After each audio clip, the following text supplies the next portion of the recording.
Protek proiektuak da lanbide heziketan martxan jarri barri dugun proiektu bat. Honen helburua da ikasleak ikasi deiera era teorikoaz gain era praktiko sakonago batetan. Datorren martxoaren 29an txapelketa bat edukiko dugu Eindhovenen, eta ara joango gara 11 ikasleak eta 4 tutoreak.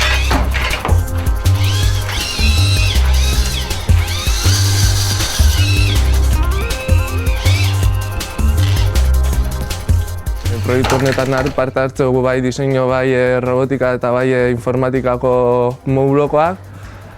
Oinartino Eindhoven proiektu danak izen diez gitxi gora bera gauza teorikoak, egoera teoriko baten plante dute. Lantaldien egotie, taldien lan egitie da azkenen diez balore batzuk, igual klasin bakarrik egiten basauz eta azterketak bakarrik badekozuz, azkenen ez dozuzela lantzen.